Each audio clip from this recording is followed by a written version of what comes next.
जय हिंद साथियों स्वागत करता हूं आप सभी का अपने यूट्यूब चैनल पर। साथियों, आज इस वीडियो में हम आपके लिए इलाहाबाद हाई कोर्ट एग्जाम के लिए जीके जीएस की महत्वपूर्ण वीडियो लेकर आए हैं। आज जो वीडियो होने वाली है वह आपकी इंपॉर्टेंट एमसीक्यूज के साथ साथ आपकी इंपॉर्टेंट वीडियो के साथ साथ इंपॉर्टेंट फैक्ट और इसमें सेलेक्टेड इंपॉर्टेंट पॉइंट भी हमने लेकर आए हैं, जिससे आपको सीधे आपकी परीक्षा में क्वेश्चन देखने को मिलेंगे। तो मेरे प्यारे साथियों, आज की वीडियो प्रत्येक क्वेश्चन सेलेक्टेड इंपॉर्टेंट और गोल्डन क्वेश्चन होगा। तो अगर आप भी इलाहाबाद हाई कोर्ट एग्जाम की तैयारी कर रहे हो तो इस वीडियो को पूरा ध्यान से जरूर देखिएगा।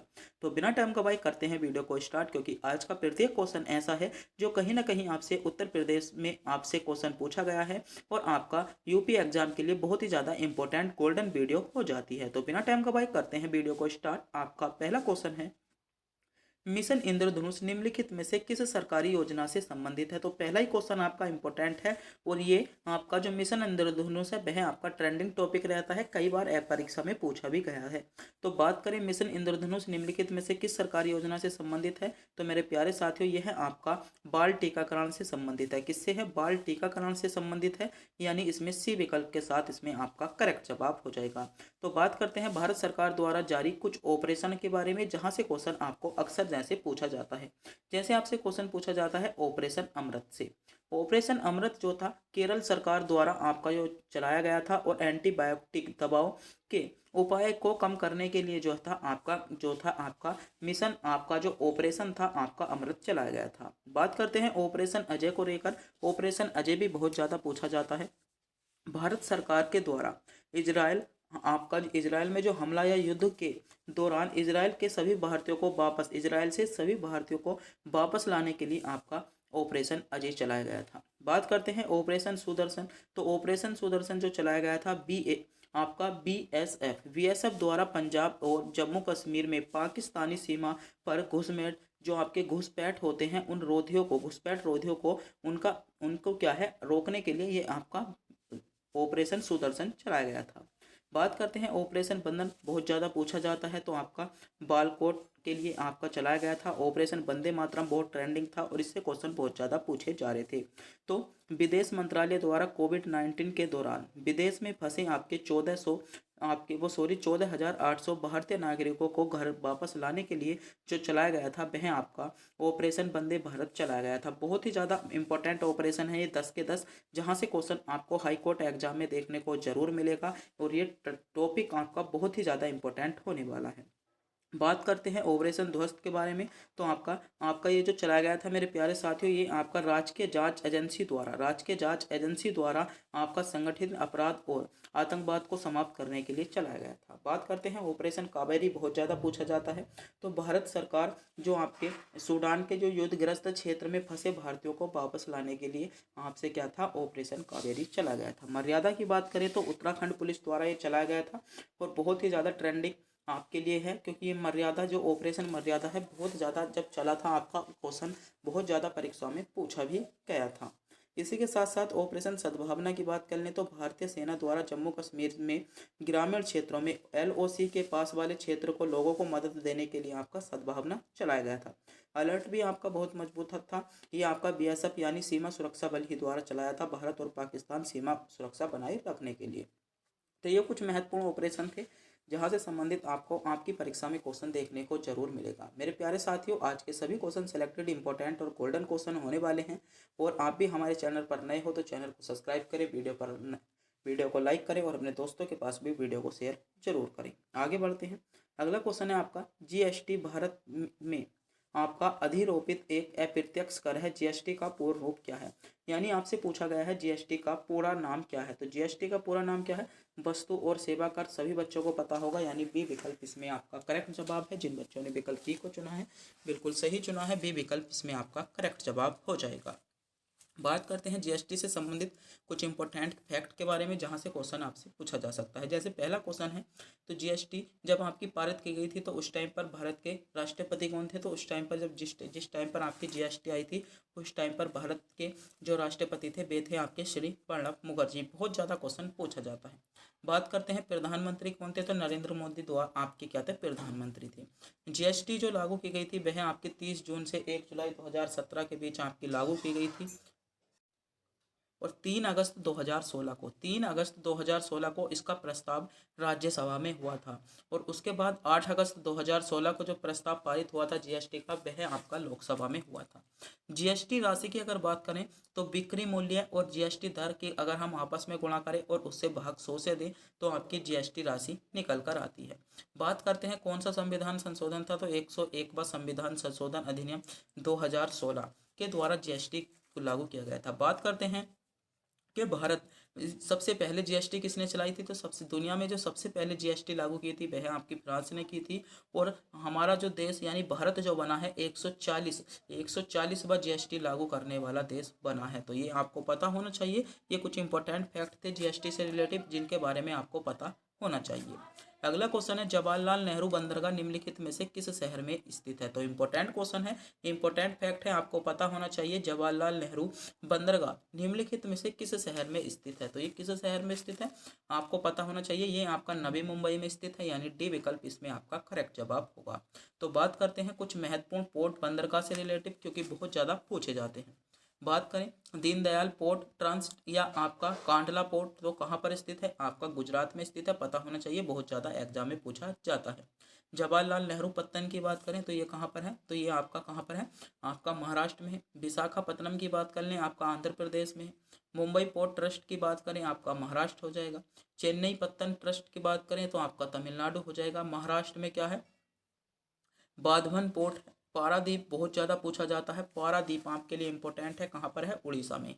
कोच्चिन की बात करें, कोच्चिन यानी केरल में है। एन्नोर पोर्ट कहाँ पर है, आपका चेन्नई में है। अगला क्वेश्चन देखते हैं। अगला क्वेश्चन है आपका महत्वपूर्ण क्वेश्चन है कि खानवा का युद्ध वर्ष में लड़ा गया था। तो खानवा का जो युद्ध था वह आपका किस वर्ष लड़ा गया था, ये क्वेश्चन आपसे पूछा जा रहा है। क्वेश्चन इंपॉर्टेंट है, क्वेश्चन आपसे बहुत ज़्यादा पूछा जाता है।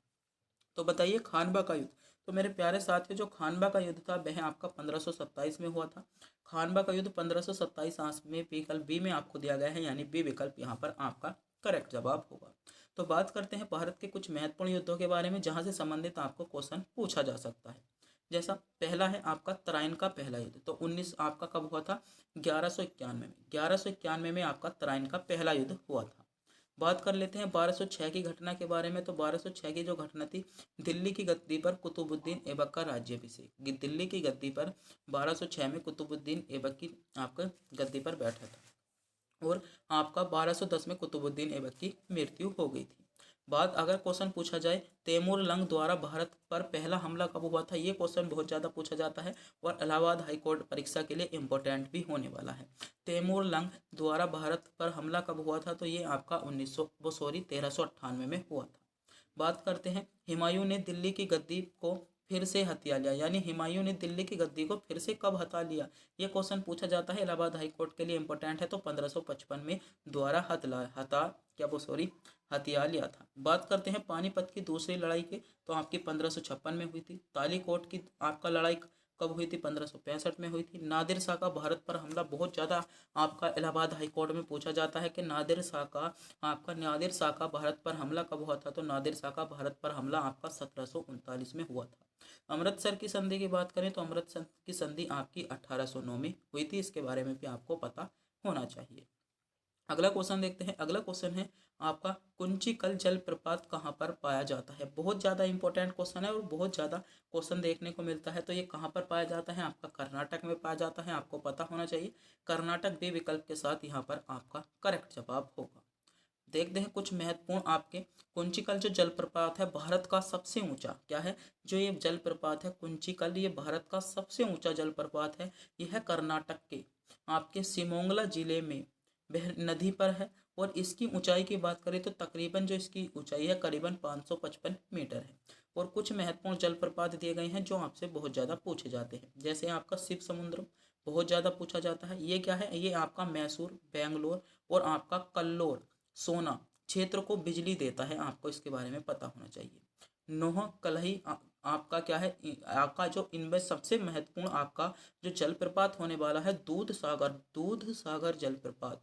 दूध सागर जलप्रपात कहाँ पर है, आपका कर्नाटक और गोवा में स्थित है, आपको पता होना चाहिए, बहुत ज़्यादा इंपॉर्टेंट है और जोग प्रपात आने के चांसेस आपकी परीक्षा में बन जाते हैं।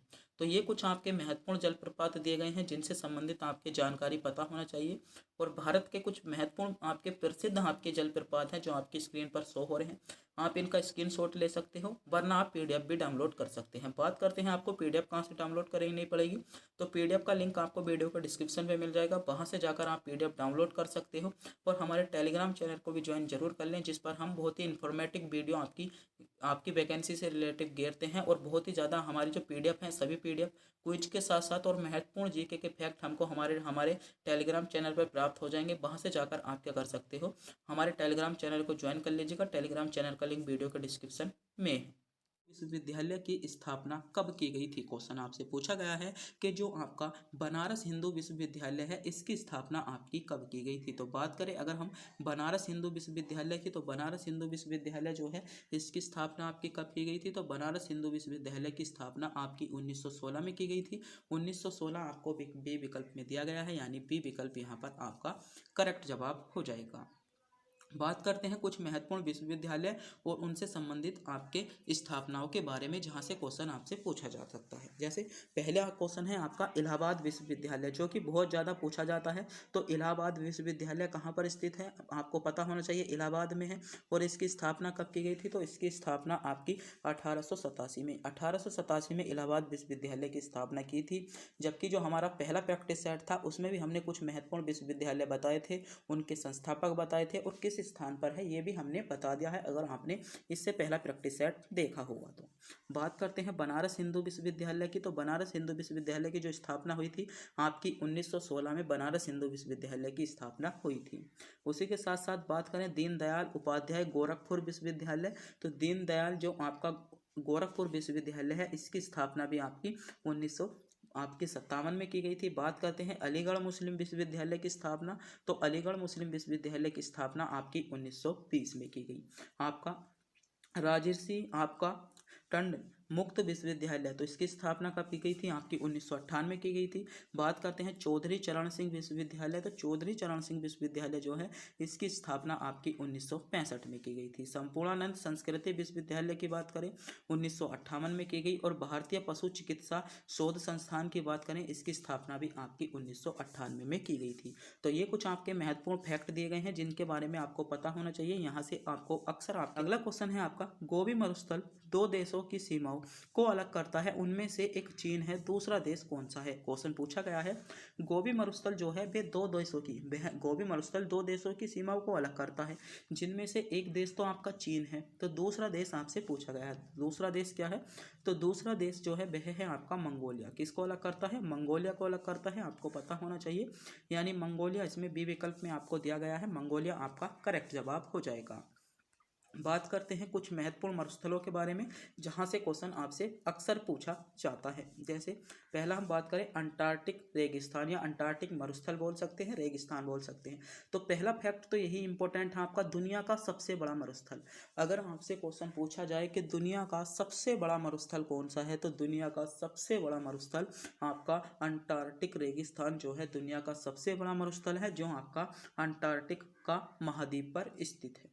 दूसरा आ जाता है आपका सहारा रेगिस्तान या सहारा मरुस्थल।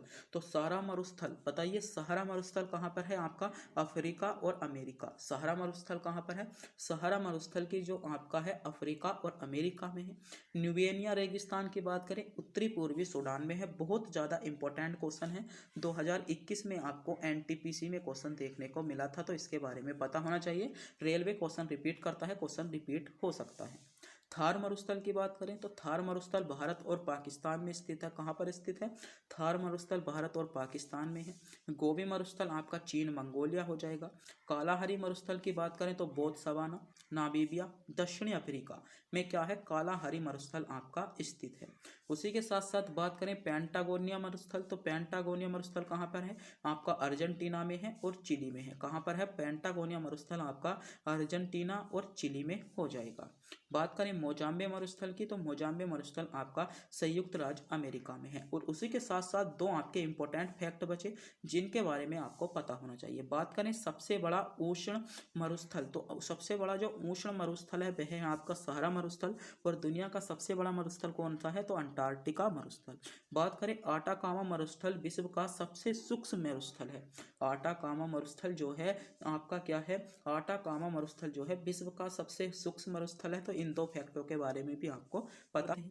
अगला क्वेश्चन है, भारतीय इतिहास में किसे आलमगीर के नाम से जाना जाता है। ये क्वेश्चन बहुत ज़्यादा इंपॉर्टेंट है क्योंकि ये क्वेश्चन अक्सर आपको आपके एग्जाम में देखने को मिल ही जाता है। क्वेश्चन पूछा गया है, भारतीय इतिहास में किसे आलमगीर के नाम से जाना जाता है। तो बात करें भारतीय इतिहास में जो आलमगीर के नाम से जाना जाता है मेरे प्यारे साथियों, औरंगजेब को आपका भारतीय इतिहास में आलमगीर के नाम से जाना जाता है। यानी सी विकल्प यहाँ पर आपका करेक्ट जवाब होगा जिन बच्चों ने विकल्प सी को चुना है। बात करते हैं भारत में कुछ महत्वपूर्ण आपके भारत के व्यक्ति और उनके उपनामों के बारे में, उनकी प्रसिद्धियों के बारे में जो उन्हें कहा जाता है। ये फैक्ट ये जो आपका ये फैक्ट है बहुत ज़्यादा इंपॉर्टेंट होने वाला है। जैसे आपसे क्वेश्चन पूछा जाता है उड़न परी, उड़न परी भारत में किसको कहा जाता है, तो पीटी ऊषा को जो कहा जाता है आपका उड़न परी कहा जाता है। अगर आपसे पूछा जाए आपका स्वर कोकिला किसे कहा जाता है, लता मंगेशकर को स्वर कोकिला के नाम से जाना जाता है। बात करें grand old man of India यानी भारत का ग्रैंड ओल्ड मैन तो किसको कहा जाता है, दादा भाई नौरोजी को ग्रैंड ओल्ड मैन के नाम से जाना जाता है। बात करें गुरुदेव, तो गुरुदेव के नाम से किसे जाना जाता है, आपका रविंद्रनाथ ठाकुर को। बात करें आपके चक्रवर्ती राजा गोपालचारी को आपका राजा जी के नाम से जाना जाता है। अगर पूछा जाए भारत का शेक्सपियर या शेक्सपियर ऑफ इंडिया किसको कहा जाता है, तो आपका कालिदास को कहा जाता है। अगर क्वेश्चन पूछा जाए नेपोलियन, भारत का नेपोलियन या नेपोलियन ऑफ इंडिया किसे कहा जाता है, तो आपका समुद्रगुप्त को कहा जाता है। खान अब्दुल गफ्फर खान की बात करें तो बादशाह खान इसको कहा